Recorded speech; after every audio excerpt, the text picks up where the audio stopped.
Welcome to Kings of Kimuras, your one-stop podcast for everything from mats to the stars. Join us as we dive into the heart of Brazilian Jiu-Jitsu, explore the thrills of MMA, and groove to the beats of music. But that's not all. We're also venturing into the unknown, discussing aliens and the mysteries of the cosmos. And of course, we'll be shooting the breeze, sharing stories, and laughs along the way. Get ready for a wild ride from a universe of topics. Strap in and prepare to explore the world of BJJ, MMA, music, aliens, and more. Let's roll.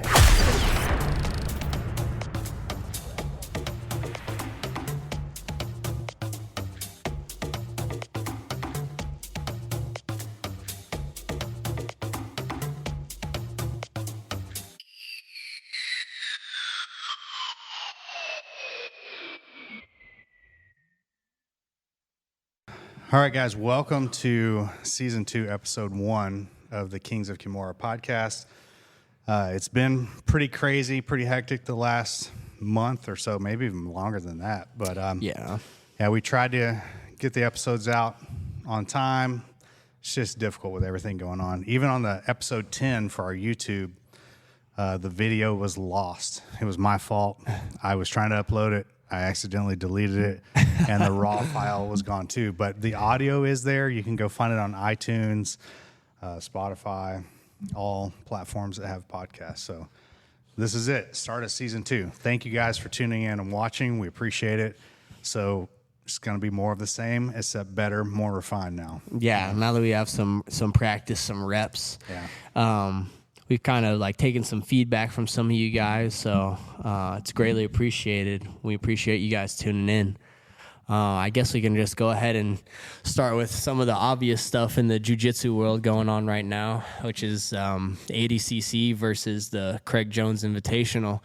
That's kind of the major thing. We've already seen the Tackett brothers, Fionn Davies. Is there any other champions that are, because Fionn is the reigning champion in her weight, ADCC. So I'm sure that she's already been stripped of her title or whatnot. Yeah, she's doing the super fight, right? So I wonder if she's not going to be able to do both. I don't know if that's my biggest thing is like, could she do both? Because is it going to be her super fight is on Friday, and then on Saturday is when the start of ADCC happens, you know? My personal thoughts, and I haven't really made a video on this, I plan to kind of later on my own social media, is that the only ones, like obviously the competitors win in this scenario, right? Yeah, for sure. But the fans are the ones that I feel like are losing out the most because, you know, it's not cheap to go to ADCC.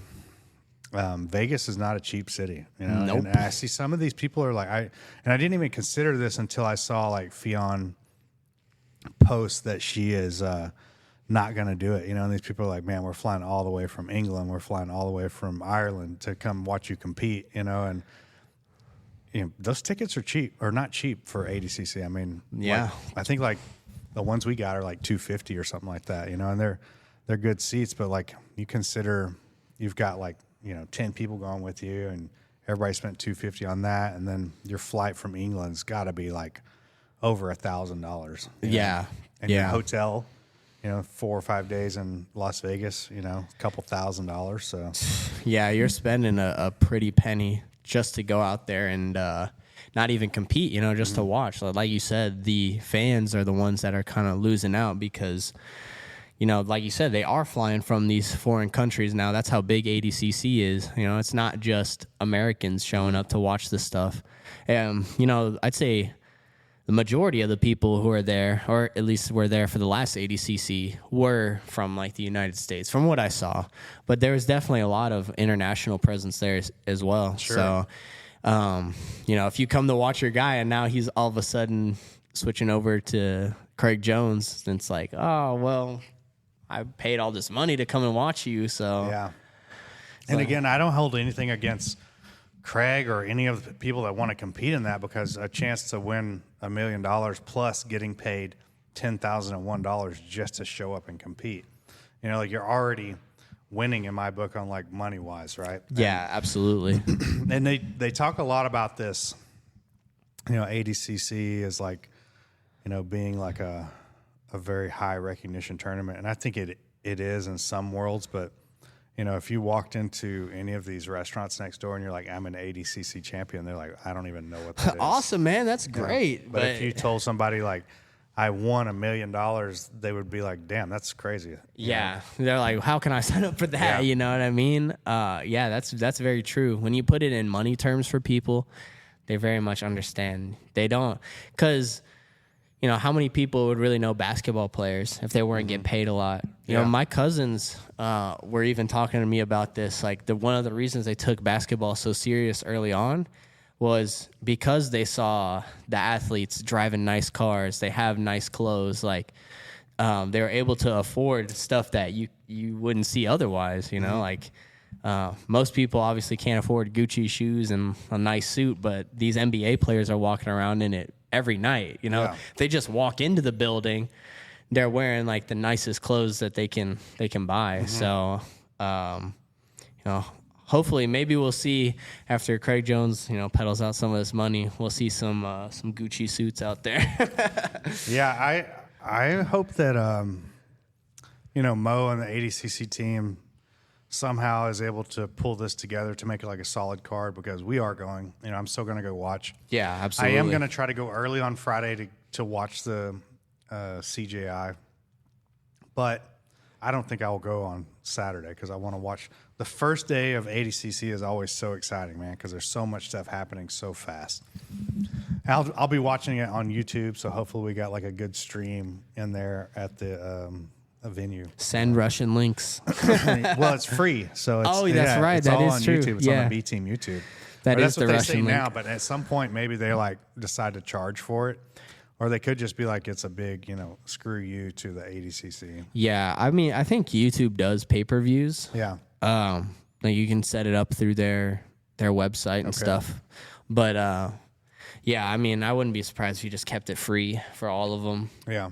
I think that's just a great way to get eyes onto it. Like how many people are maybe into grappling, but they just don't want to fork out the money to watch this big event. But if it's streaming for free on YouTube, they see it pop up in their feed, and they're like, oh man, I'll just tune in real quick and watch.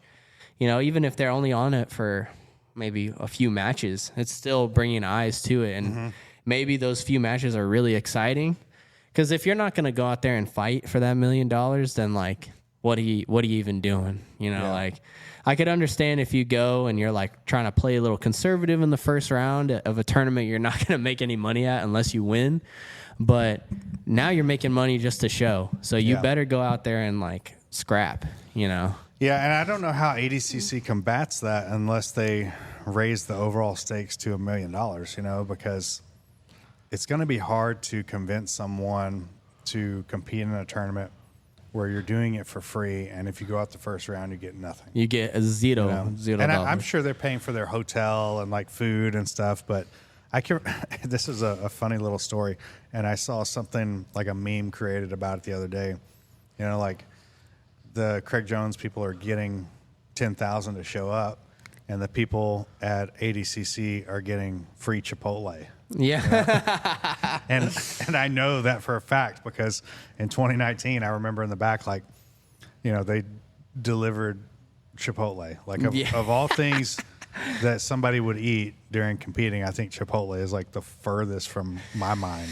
Yeah, extra sour cream on there, cheese, queso. A big pile of beans, Sounds great before competing. It was almost like it was an afterthought, like, oh man, I forgot, we got to get these guys some food. Like it's one step above Little Caesars. Yeah. Like it's healthier, but not that healthy. Yeah, no, you got to get something like kava, like some Mediterranean stuff. Yeah, or even have like they've got to be making enough money where they could have somebody come in and cook. Like, yeah. I'm not talking about like every person getting a different meal, but like they have a company that comes in and caters and cooks fresh food. Yeah, absolutely. It's not that complicated, but I feel like they're spending money in a lot of the wrong ways. Like like the drummers, making drummers, $10,000 or whatever it is. Yeah, the drummers make money to go out there and show, and there's no stakes for them. Yeah. Bro, I'm out here. If I don't tap, I'm going to get my leg broken, my arm broken. I'm going to go to sleep, and I get $0 for it. Well, and the people are all there to see the athletes. They're not there for, and it's cool to see all this stuff. But when I found that out, it's like, man, I feel like they should take so much better care of the athletes. Yeah, definitely. It's that classic case of like everybody's making money on this, but the ones doing the work. But the gladiators in there, man. Yeah, it's like you have to fight for your freedom. Like you're literally like a gladiator. You're in there working to try to at least. So if you're not going to make any money and you're trying to look on the bright side of things, like, well, you competed at ADCC and nobody can ever take that away from you. It's, it's like being an Olympian almost. It is for sure. But then, like we were talking earlier, like there's such a limited amount of people that really know what that even means. Yeah, even in the jiu-jitsu community, I've talked to people like hobbyists who are like blue belts, purple belts, and they're like, oh, well, like I've heard of ADCC, but maybe they're at a gym that maybe promotes IBJJF more. So they obviously know what gi worlds and like all these big jiu-jitsu events are, but they're not really that familiar with the no-gi side of things like ADCC and some of these other bigger events. Yeah. So, yeah, like for me coming up, the ADCC was not on my radar at all, and IBJJF wasn't really either because it wasn't as big as it is now. It was like Naga or Grappling Quest. Yeah, Grappler's Quest, AGF. AGF wasn't, I don't even remember that being around, like that's how long ago it was. Do you remember S7? Yeah, that turned into 5, right? Right, yeah. And that was a pretty good tournament. I feel like that was a solid tournament. They ran it well. But the guy that ran that day, and I heard he got cancer or something, and like just decided, like after he did beat cancer, but he decided like focus on the family, which seems like that tends to happen. I mean, I imagine you have like a close call with death, and you're like, got to change things, right? Yeah, priorities definitely. Are different at that point. Absolutely, way different. You're just focused on enjoying the life that you've got. I think with that S7, what ended up happening, like this is kind of what I heard, was it was Herb Dean and one of the other UFC refs, Josh Rosenthal. Okay, he's the one that went to prison. Yeah, right? So that's why it kind of like ended up like disbanding or like rebranding or whatever. Or maybe they ended up selling it. I don't really know for sure, but I know that guy had gotten busted with weed, like a lot of, like he was dealing it, right? So now his thing was, and this is like he's in California, this is I guess maybe he was doing medical or something, but he had a warehouse where they were growing it in mass quantities. And he ended up getting arrested and went to prison for it. And during the time that he was in prison, they completely legalized everything. But I don't think that they let him out of prison at that point. He is out now. Yeah. But you imagine that you're like in California and you're growing weed and like you get arrested and you're in prison and then they legalize it and you still can't get out of prison because it happened before. Oh my goodness. Like thanks Kamala Harris. Yeah. Like, wasn't she one of like the main ones who were putting people in prison? I think that was in San Francisco. Oh, okay. I got you. She was at, but I mean, yeah, that was like the agenda at one point, right? Because there's large amounts of money in that, for sure, keeping people in prison for. And also the government crimes. Makes money, right? Because they tax it so much. Now they do, yeah. It's like that's why like really like hippies, like really hardcore stoners, people into that kind of thing are like, dude, we don't want any of these taxes because we know where it's going. It's going straight into the government's pocket. Mm-hmm. It's like, well, you're still buying it, buddy. So. Yeah, that's a weird thing, And I remember when that happened. The guy was like a really solid referee too. Yeah, he was a good ref. Yeah. Yeah, I remember Herb Dean actually went to the gym that I was training at the time to promote it. Mm-hmm. And that's something that I don't really see a lot from promoters in Texas or really anywhere else. I don't see them going into these gyms to try to promote their event. Mm-hmm. Like he came in, like he promoted it. He was like selling some stuff. I got a hat. I got his signature. Yeah. And that really it was a new tournament in town too. So a lot of people, it's kind of like the ADCC Opens where when it first started happening, lots of tough dudes were signing up. Mm-hmm. So I did like 4 divisions. I think I did like 2 weights, gi and no gi. And so I got a lot of matches in. And I remember that was another big factor into like actually signing up for it. Was I knew I was going to get a lot of matches in, double elimination. So yeah, it's kind of, I have some stickers of it too on one of my suitcases, and anytime I look at it, I always think about that guy going to prison. That was my first, when it was 5, that was the first event I ever won a gold medal in. Oh yeah. It was in the gi, and I ended up beating the guy with points, but then I fought the absolute, and I beat 2 guys. It was, each match went full time, and I fought this guy from, I want to say it was like not Alan Belcher, but guy used to fight in the UFC, Tim Crater. Okay. A blue belt under Tim Crater, and I don't remember the year, maybe like 2013, 2014, somewhere in there. And so I fought this other guy on the other bracket beat everybody, pretty quick submission. Well, I ended up going against him, and I went all the way to the end and lost, and the guy beat me. And I saw the guy again when I was a black belt, and he was still a blue belt. But what? He had gained 100 pounds. So obviously he had take some time off from training. And I almost didn't recognize him, at first. And then we did a double take, and here I am wearing the black belt, and he's still got the blue on. I'm like, man. Yeah, that's crazy. I'm glad I never took any time off. Right. Yeah, that's a crazy thing that happens.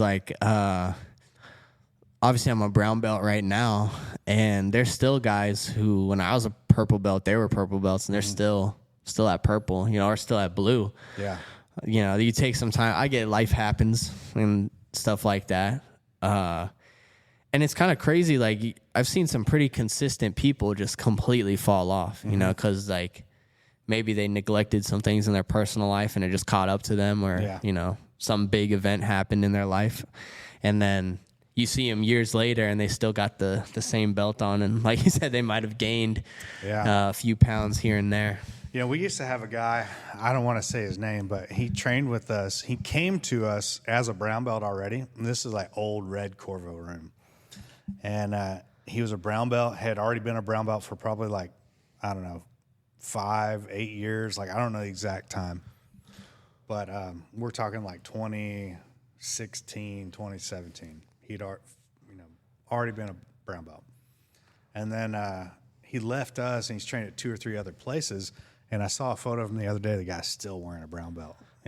This guy's a 10-year brown belt. Yeah, oh my goodness. And I don't know if he definitely has a skill to be a black belt, but I think some guys don't want to be promoted, for whatever reason. They're okay being that brown belt and getting beaten by other people as opposed to being a black belt. Right. I don't know if that's this guy's case, but I've seen that, man. I've seen guys I don't know if we really have any of those guys, but those guys exist for sure. Yeah, I've always every time I've gotten a new belt, but I'm also a kind of a perfectionist too, where it's I feel I put a good amount of work into getting that new belt, but it's there's always something new to work on. So it's a good milestone, but it's not it's just another belt to me. I know a lot of competitors feel the same way, where it's dude, you could go up against anybody who's good. It doesn't matter if they're a blue, purple. There was even a white belt who came into Corvo the other day, and yes, you could tell he's a white belt, quote unquote, especially if you've been rolling a while. But he got the concept of what needs to happen. Okay, if I want to keep my guard, I should probably keep my legs facing the person. He's not doing everything technically correct, but he's starting to understand concepts and things like that. So, and he was telling me that he was competing in like the blue and purple divisions, you know, because he was trying to prove to his coaches that he deserved a promotion. Sure. You know?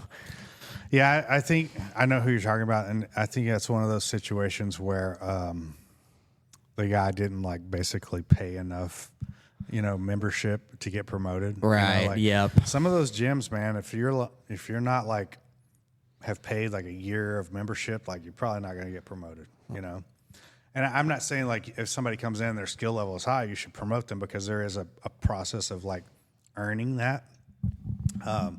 But in the same stance, like if somebody comes in, they're a high level college wrestler, and they're beating everybody, and they're going to competition, they're beating higher level. At some point, you got to promote that person. Yeah, for sure. You can't just sandbag them. We're not a sandbagging gym here. Right. If you deserve the promotion, we're going to give it to you. We're not going to try to keep you there and oh man, look at our guys. They're dominating these tournaments. This guy's been blue for 6 years. So. I'd rather see somebody challenge themselves and get beat than submit everybody or beat everybody easily. Yeah, absolutely. Yeah. If you're a blue belt and you are doing the blue and purple divisions and you're beating purple belts, I think that's a pretty good indicator. Now, obviously there's levels to it, but if you're going to go out and compete as a purple belt, you probably have done this before, you know, and you understand what's going to happen out there. So, but like you were saying, you don't want to promote that person too early before they've kind of put the process in the room that they're in right now. Yeah. Yeah, because there's a form of humility too, right? Of understanding okay, I know stuff at this level, but I also don't know everything. Yeah. And I think sometimes I can think back of when I was a white belt, I'm like, man, why am I not getting my blue belt yet? I already know all the stuff I need to know. And it's no, you have no idea what you don't know. Right. Yeah. What you don't know is so much more vast than what you do know. Yeah, 100%. And there's just it's like an onion. There's so many layers to peel back, and when you're a white belt, you've just gotten past the skin. Maybe you haven't even really gotten to the meat and potatoes of how you're gonna get this stuff to work against people who are better than you. That's a pretty good indicator for me. Watching guys is okay, you might get your guard passed a million times, but can you recover effectively? If you do get forced to turtle, can you not let the person take your back? Things like that. That's what I kind of look for, because I know we've talked about this before as well, but high-level coaches like Danaher, Faraz Zahabi always say that if your defense is rock solid, then you'll have more confidence to attack and be on your offensive cycles. Because even if you do, let's say the guy flanks you and is close to passing your guard, but they don't pass all the way, you're not going to panic and be oh man, he's going to pass my guard. You're going to do everything right. And even if they do pass, you can just escape and then go right back to your offense. So that'll give you the confidence that you need. Yeah, I think for me at this point in my jiu-jitsu, I'm no longer the fastest or the strongest or even the most technical, right? Because there's obviously there's levels to this, and as you get older, all of those things start to drop off. But what I do have is I feel very confident in my defense, in all positions, whether that's you're on my back, you're mounted, you're in the leg entanglement. And I think that's how you can potentially train forever, Absolutely. Having the best defense that you can, and the offense will present itself, the situations where you can sweep or attack a submission to sweep or attack a submission to get a position. Those are come off of your defense. Absolutely. Yeah. And that's something that as I've kind of matured, and when I was a blue belt, I would just I still had a bit of a wrestler mentality at that point as well. So I was just trying to get in people's face and go for the kill, or get to positions as fast as I could. But now that I've kind of slowed down my approach and played more of the meta game of getting people tired from the top, trying to get and maintain top position. I can tell that I can do this. Oh man, I could do this all day, Yeah. So from a longevity perspective, it's way better. You definitely need those rounds where you're getting pushed and you're on the feet or you're on the bottom trying to work out. But at the same time, for longevity's sake, you got to be playing those positions where you're on top. Okay, now that I'm on top, I'm going to hold this guy down now. And I'm obviously going to try to pass, but I need to get him tired first. Yeah. And that's how you can roll forever, essentially. Yeah.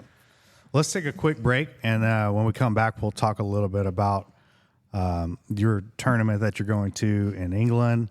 And some of the things that are going on here inside our Corvo gym. All right. We'll be right back. All right, guys, we're back. So we're going to go ahead and talk a little bit about Dom's experience recently.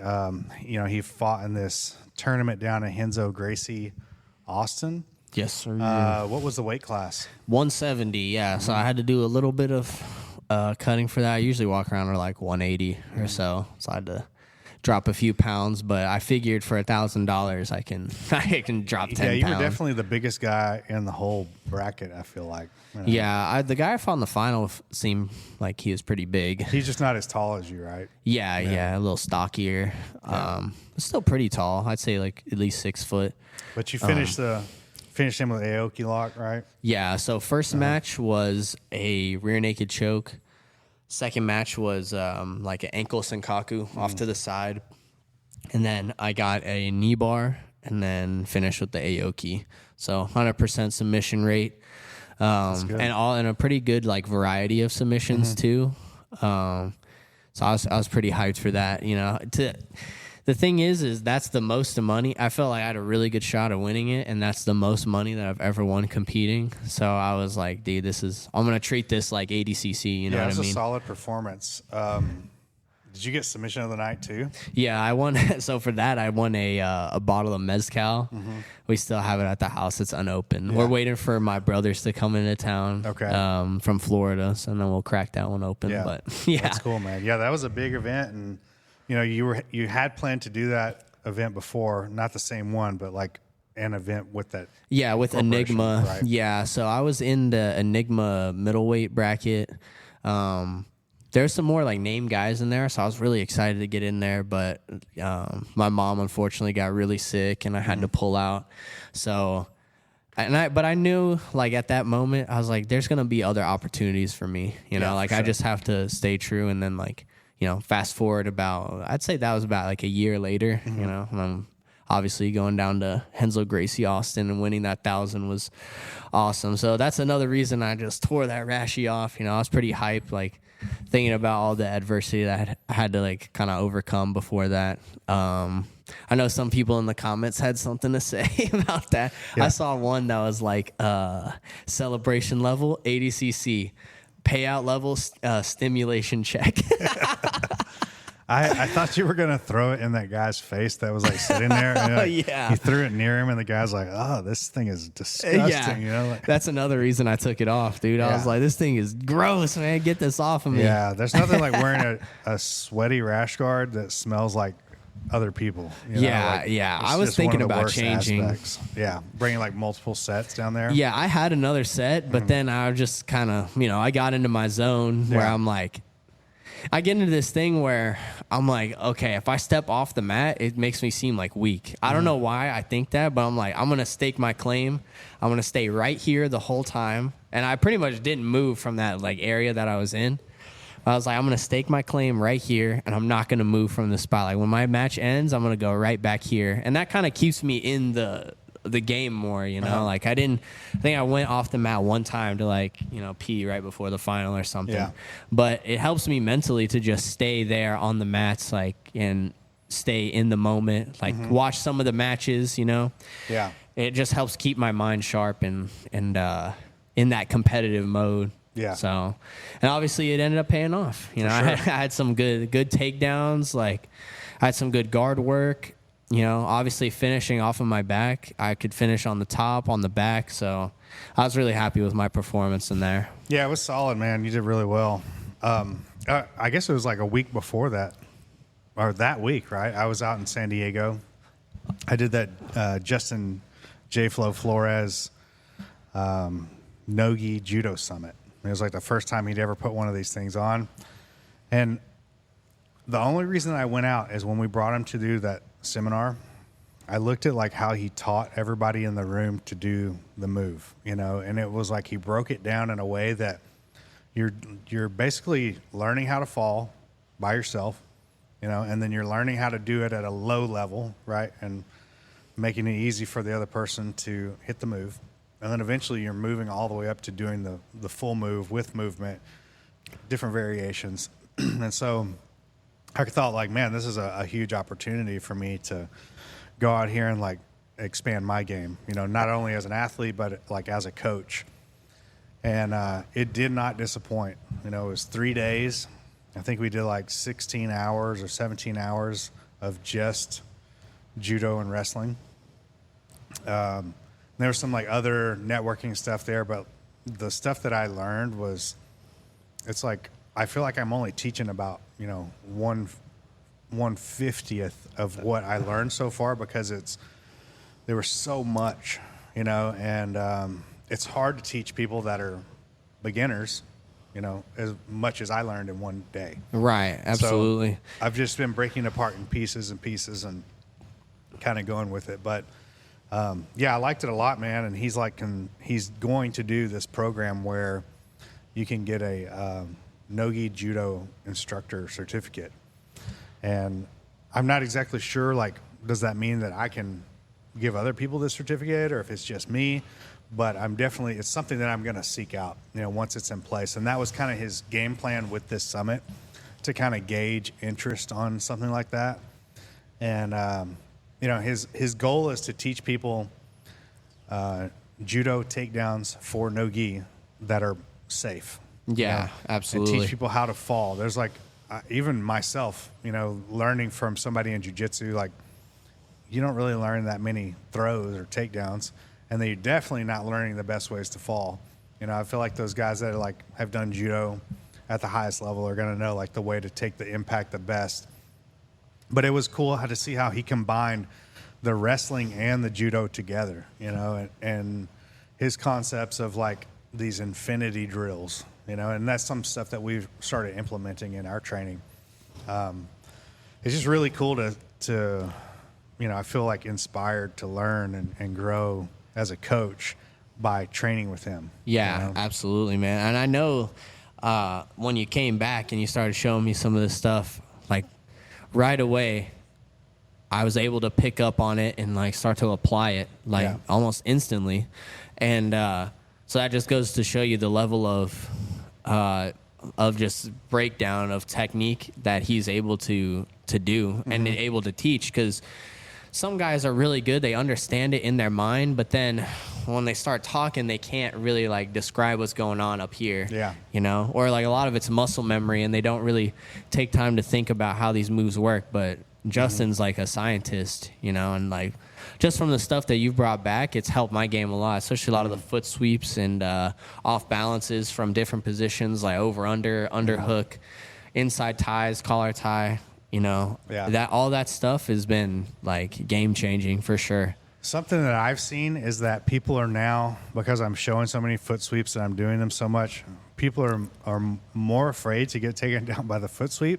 So they start getting their hips away, which feeds into that front headlock. Yeah. Like there's a combination of those. It's like an arm bar and a triangle omoplata, like understanding these moves and what chains together is, I think, something that I necessarily didn't. It's not that I didn't understand, but I wasn't implementing. Like you go to somebody that's like a master of doing this stuff, you're like, oh yeah, that seems so easy, but you don't think about it yourself. Absolutely. And I've seen it more in my roles, where people are like, man, I don't want to stand up with you, so I'm just going to push my hips away. I'm like, okay, fine, I'm going to go front headlock. Yeah, then you give access to your neck, and that's when the jiu-jitsu part comes in, because then you got back takes or you got chokes. Like all kinds of setups from there. You can go back to takedowns. I know one of my favorites is the front headlock, like straight to the double leg as they try to posture it back up. Because obviously, people are not just going to let you grab their head. They're going to try to posture back up, and then when they do, you just reshoot in on the legs. I've been using that chin strap to ankle pick, like cross ankle pick, because I feel like for me, my level change is like not that good, but I can maintain the grip on somebody's chin and grab their ankle because of my length. Right. Yeah, lanky arms. Yeah, exactly. But, it's finding out what moves work best for you and not necessarily just doing the, whatever move is being shown, right? And you have to really kind of develop that. It's the same as in jiu-jitsu, like not everybody's going to be able to hit a triangle. Not everybody's going to be good at hitting a body triangle or leg locking. So you have to figure out what you're good at and build your game around that. And that's the same with the stand-up. Yeah, 100%. And I know that some people are a little more hesitant now on the feet, but the people who have kind of bought into this, and because whenever I teach class too, and we do some of these judo drills, I always try to tell people like the purpose of these drills is to get you more comfortable in the pocket. That way I think about it, because a lot of people will play with their hips out and away. They really don't want to get their hips in. They definitely don't want to get chest to chest. That's a scary position to hang out in. But now that we've been doing these drills and we've been doing these situations and these games, the people who have kind of bought into that more and maybe have some more experience, they're really starting to pick up on it well. So yeah, you have to be comfortable, getting taken down. I think that's counterintuitive, of like everything that we do in jiu-jitsu is like not to be taken down or, not to be thrown. And like, there's sometimes you just got to go with it. And that's something that I will start implementing soon, of like teaching people of how to get thrown, defend the takedown, roll through, come back up, and keep it live, But it's definitely like a skill that has to be practiced and muscle memory built in. Yeah, 100%. So you've got a match coming up soon. You're going to be traveling to England with some B-Team guys. Oh, yeah. For an event. And I'll do like a little quick preview. It might be hard to see for you guys, but we're going to be launching the Apollo Creed Corvo set, and this money will be going to help Dom pay for his trip. Let's go. Edgar with Eager Ones is the one that is making this kit for us, and that pre-sale will be available soon. But this is exciting, man. Yeah, this is an awesome opportunity for me. I am beyond excited. JB, obviously we've talked about JB a little bit.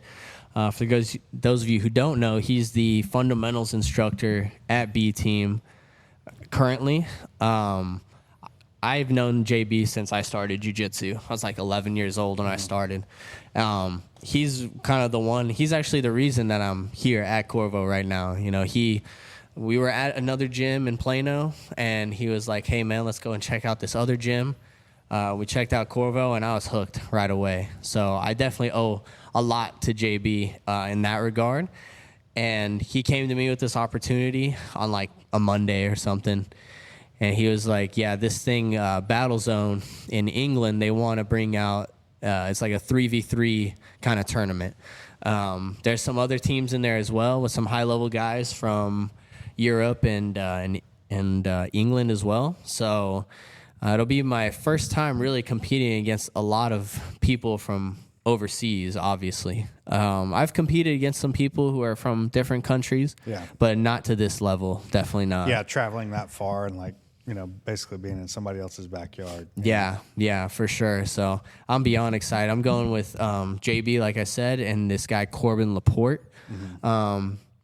He's not really that well known right now, but you guys definitely need to keep your eyes open for this guy. He's 19 right now, and I think he's like 230, and he can do a middle split. Like, the dude is freakishly athletic. He's like a farm boy, like he has a farm. He's from Nebraska. Okay. And, obviously not a lot of people know about him because he just relatively like started competing at that high level. He's a purple belt, but man, this kid, he's huge. He's really technical. He's really good off of his back. He has some like good roles with the big guys at B-Team. So I'm really excited to see him go out there and actually show what big guys are capable of. Because I feel like a lot of big guys in grappling, they are not exactly the most technical, like to muscle things. That's I guess if you're 230, then you can kind of like get away with muscling. But against somebody else who's 230, probably not. I just like the story of JB talking about him where he ate an entire block of cheese like in one sitting. I was like, yeah, I eat cheese. Like, I cut slices of cheese and eat. He's like, no, you don't eat the entire block like you're holding the block and eat the cheese. No, I don't do that. And he's like, yeah, that's what this guy did. Like a cheese sandwich, just all these different kinds of cheese. Yeah, we were joking about like, he's too lazy to make the sandwich, so he just eats the bread and the cheese separate. And he probably eats like 8 slices of bread. I mean, this kid's huge. And what was really impressive, because we were on that same Renzo Gracie Austin event. Okay. And when he was warming up, he's like doing the splits, like the middle split, the side split. I'm like, what? Because I see him, he's standing up next to me. I'm kind of turning, doing my own thing. And then I turn back, and he's on the ground doing a split. I was like, what? This guy is huge, and he's doing a middle split. Like, this is crazy. I don't think I've seen him yet, Yeah, So- he was, like I said, he was competing on that same card. He ended up, unfortunately, losing his match, but I could definitely see the potential. You know, obviously JB and a lot of the B-Team guys speak pretty highly of him, so he's probably just one of those guys that needs to just kind of settle into competition a little bit, Yeah. you know, especially competition at that level. But once he gets settled in, man, he'll get the ball rolling. He's going to definitely submit a lot of people. He's got a sneaky Choi bar. He's got good leg locks. So I'm excited, man. It's Yeah, going that'll to be be a awesome. fun trip, man. You know, make sure you enjoy your time over there too. You know, don't just be there all for business. Like, get to see some sights. You know, check it out, and like, you know, this is a big opportunity, not just to go and compete, but like to have a trip to go to Europe. You know? Yeah, absolutely. And like just to get my name out there, you know, JB said that's kind of like one of the main goals here. You know, it's not to just go out and compete and do well. Like, Sure. I'm going to be able to do well. You know, if Yeah. I show up and I'm on it, I'm going to do well. Like, that's not the problem.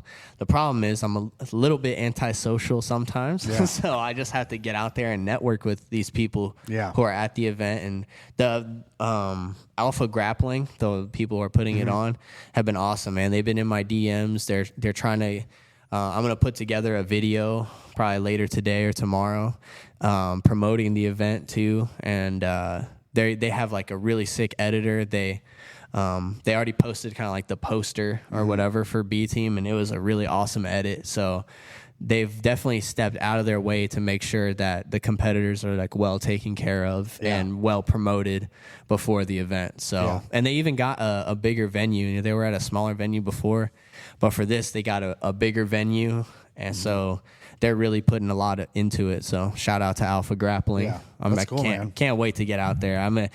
Especially repping the new kit. And Fight Aesthetic is also making us a kit too. So we'll have the freshest gear out there for sure. That's nice, man. So I guess let's get into our last subject, which is like the association, you know, jiu-jitsu. It's kind of like, it's a weird thing in the sense that as a black belt, like I have to have like a upline. It's almost like I think of it as like a multi-market level. Yeah, You know, like a pyramid multi-level. scheme. Yeah, exactly. You know, like I can't just, you know, it's a weird situation because I'm not a second degree. I can't promote somebody to a black belt, but I can promote all these other belts right now. And, you know, we're no longer with the association we were with. And so, you know, we're kind of being like, we have a few options for sure. You know, there's like 3 big ones that I can think of. Each one of them has their own, you know, positives and negatives. And I really, before I decide, I need to sit down and like list out what is best for us as a team, what is best for me as an owner, you know, where are we going to get the most support, where are we going to get the best training, the best promotion, you know. I think of like, if I could have all of that in one place, that would be amazing. I don't think that is the case, you know. But it's interesting to like be in this scenario where, you know, like I'm really thinking about it. I'm not just like, I see so many people that like leave an association and then immediately they jump into the next thing. Right, you know? right. And I kind of want to think about it a lot more before I make the decision, because my goal is not to be one of those guys that constantly switches. You know, like I've only been with a handful of teams, and from purple to my first degree black belt, I was with the same program. So I don't want to make the wrong mistake or wrong choice here. So I'm like being cautious with it. And really, you know, until the end of the year, I'm not really in a rush. You know, Yeah, like for sure. I'm up for my second degree this year. And when I get my second degree, I can start promoting people to black belt. Nice. So Yeah. it's just, I'm going to take my time, you know, really think through it and, you know, again, do what's best for everybody here. So Definitely. And like you said, there's so many people that leave an association and they just go right for maybe like they're like friends with some people and they just jump right to the next association and it ends up not working out and they're having to like flip flop all the time. And that's just not good for the stability of the team. Yeah. You know, like if you're constantly switching, because then it's like, I know even with some of my gis, like I still have the old association on my gi, and it's not like I can just go in and like scrape that stuff off. Sure. Like I have rash guards, I have shorts that have the old association, so it's like people will buy this gear and then they're like, well, they feel kind of weird about wearing that stuff. And it's like, well, do I wear it? Do I not wear it? Like, I think kind of what is like holding me up for making a decision is that I want to be with a team or a leader of a team that is accomplished more than me. And for sure. And I don't mean just like competitive wise, but I mean like business and personal goals. I feel like sometimes that people just jump into an association and they don't really know anything about the person they're with or, what their goals or aspirations are for that team. And what I'm looking for is like somebody that has like already reached that next level and like not going to do the work for me, but they're going to be like, hey, this is the way that I went. You can try this and see if this works for you. And that's what I'm looking for, right? I want somebody that's like going to elevate me to the next level of success the same way that I can elevate all the people around me, Yeah, 100%. Like, and just having that transparency too. Yeah. Don't hide stuff, because you're not that kind of person either. You're not gonna hide anything from anybody. Yeah. Your intentions are very clear. Like, especially with, I know some associations probably wouldn't like that you're only doing no-gi. Sure. Like some people would have a problem with that, but it's like, that's just what we do here. That's what's been working. Like, our guys are doing really well at no-gi tournaments. They don't really have an interest in the gi, so it doesn't make any sense to force people to put it on. Like, we give them the option. We have like gi/no-gi class, but with that, I've seen more people choose to just leave the gi off than to put it on. And I think sometimes that also is like comes from us, the leaders as well, right? Because I guarantee you, if I started showing up in a gi and you started showing up in a gi, 5 days a week, like people are going to be like, I'll throw the gi on for a little bit, Yeah, that's true. That's very true. As a leader, I think my intentions are clear of like what I want to accomplish. I'm looking to build a no-gi based school with a curriculum for that as well. There's not a lot of people doing that, and especially here in Dallas, there's not anybody doing it well. Right. Yeah. I always get all the time people come in, they're like, they like this guy who came from Atlanta. Yeah. He's like, dude, everybody, when I look online, it's 5-star review, 5-star review, 5-star review. So it's kind of like undeniable. Like you have to come in and at least experience it, And I mean, obviously the more that word spreads around, the more high level guys will get in. Sure. Maybe more guys willing to actually move, because right across the street there's apartments. Like if you get a couple guys together, 2 or 3, you guys could all rent an apartment, do some jiu-jitsu during the day, and then at night, and then you're in a really nice area. Downtown Plano is awesome. They take really good care of it. So yeah. Well, that's about all the time we got today. If you guys are interested in doing a class with us, we have 2 locations. We're in Richardson, north of Dallas, and then we're in Plano, which is north of Richardson. The gyms are about 10 miles apart, and if you decide to start training with us, you get access to both gyms. That deal is available until the end of June, so make sure you guys show up, become a member. If you never trained before, I promise you're going to love it. Absolutely. Yeah. Appreciate you guys, and tune in for the next episode. Thank you. And that's a wrap for today's Kings of Kimuras episode. Thanks for joining us on this epic journey. Remember to keep training, stay curious, and always be ready for the next adventure. Until next time, keep your guards up and your minds open.